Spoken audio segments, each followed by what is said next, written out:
What's up, everybody? It's Joneser, your favorite comic book guy here. We got a little something different this time around. I know my next video was supposed to be the Triclops unboxing, and we're going to get to that. But, I just completed watching Masters of the Universe Revelation, and, some people have asked me my thoughts, and, I'm going to get to them, and I'm going to try to do it as spoiler-free as possible. So, let's check it out. Well, okay, in case you didn't know anything about this, which it would be hard if you're any kind of a Masters of the Universe fan at all, Kevin Smith, of Clerks fame, got the task of writing, producing a new take on Masters of the Universe. And this was announced, I think, at PowerCon or Comic-Con or one of the cons, years ago, and we finally gotten to the day where we get to see the show.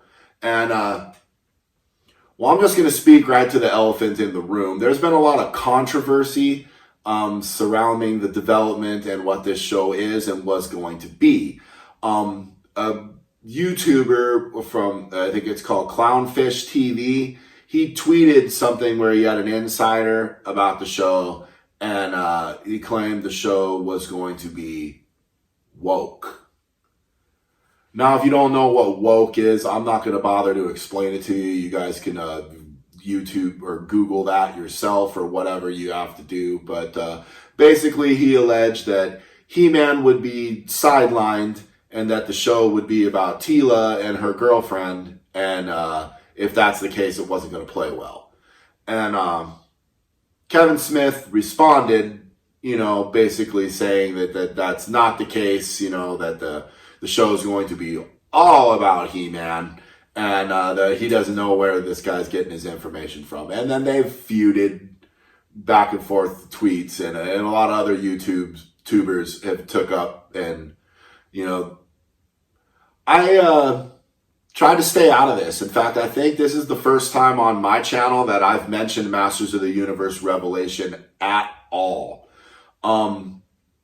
Mostly because I wanted to watch the show for myself and judge for myself.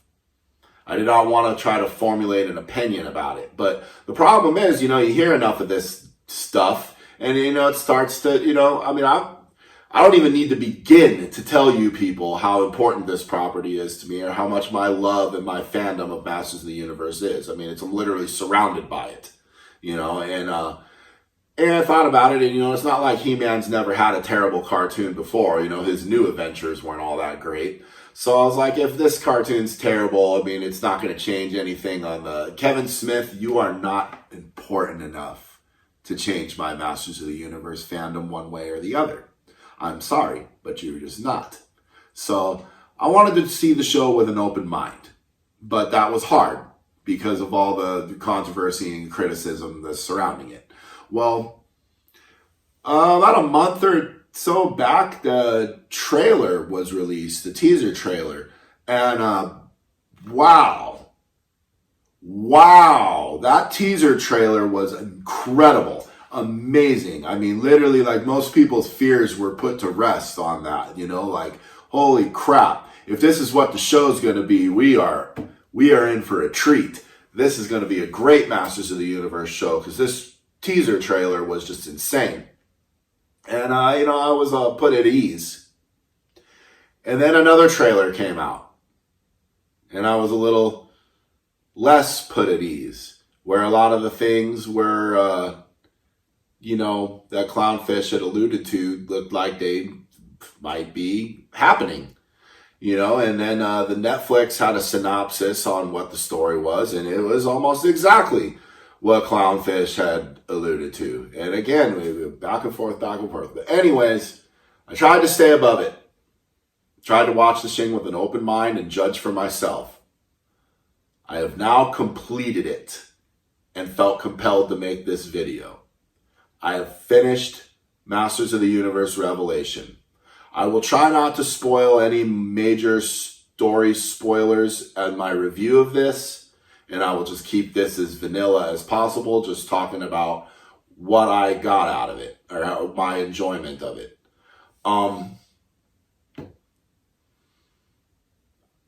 I'm not sure how to feel about the show. So I'm going to start with the positive.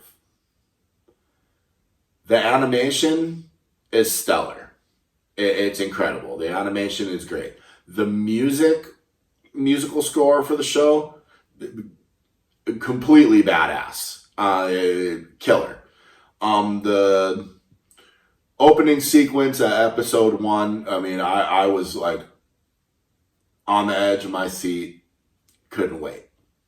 The storytelling on this show throughout the episodes was not what I wanted and not what I was hoping for the direction of the story to go, but it was well written. And there were actually some heart to the show, and there was some moments where I was genuinely, hit in the feelings and was invested in the development of these characters and what was happening.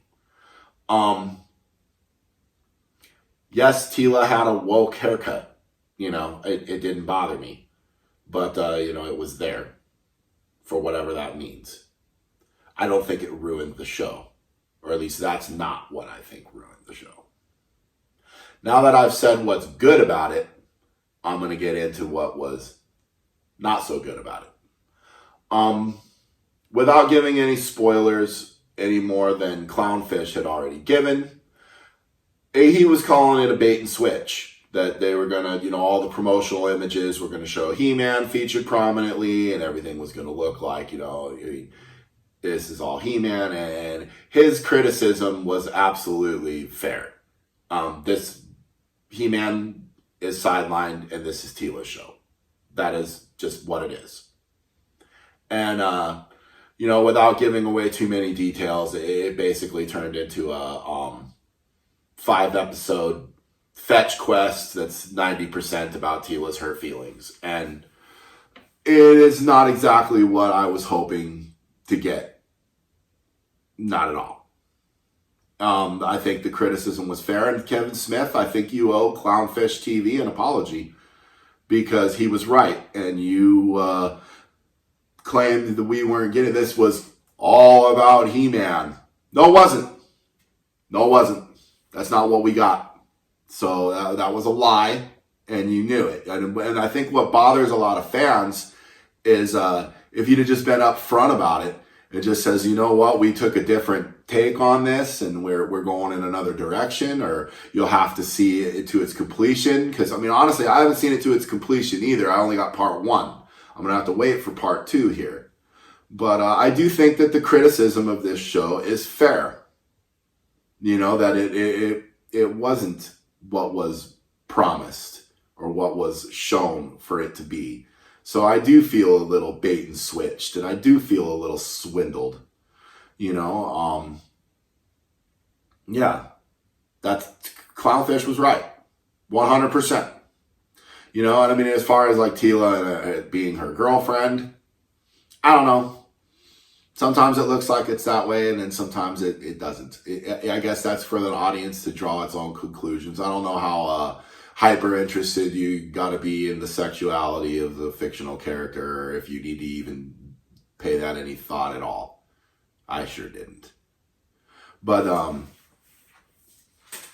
I would say I wanted to like it. And, I didn't as much as I thought I would, but I also didn't hate it as much as I thought I would either. So I think I'm going to give this kind of a mediocre grade, or a mediocre rating. Let's call it a 3 out of 5 stars. The parts of the show that I enjoyed the most were kind of there's some flashback sequences where they go back, to the adventures of He-Man before this events of this show. And I thought they were the strongest points of the thing. And it just let me wonder why we didn't get this instead of this, whatever it was. And again, without any spoiler, the cliffhanger ending, I think that was unspeakably cruel, especially for how long we're probably going to have to wait for the next part. And that's pretty much my take on this. Did you like it? Did you see it? Are you going to see it? You know, there were a lot of He-Man fans that flat out just were like, I'm not even going to give this the time of day. I think you should give it the time of day. I do. I think you should watch it, and I think you should draw your own conclusions to it. I also think you might want to have your guard up a little bit. That this is the promotional images and the teaser trailer is not the show that you're getting. It's going a different route. I think of it as like post-apocalyptic He-Man, you know? And for myself, I'm hoping that the events of the story will eventually get into some kind of, I don't know, time travel reset where everything gets put back to where it's supposed to be, in my opinion. Or that we just get season 2's all flashbacks, you know, because I really did not care for the story of this. I not what I was hoping for. So anyways, that's my Masters of the Universe Revelation review. I give it a thumbs in the middle. I think it could have been better. I actually view this as kind of a lost opportunity. I'm not going to be so harsh as to give it a thumbs down, but I cannot give it a thumbs up either. Sorry. Jones are out.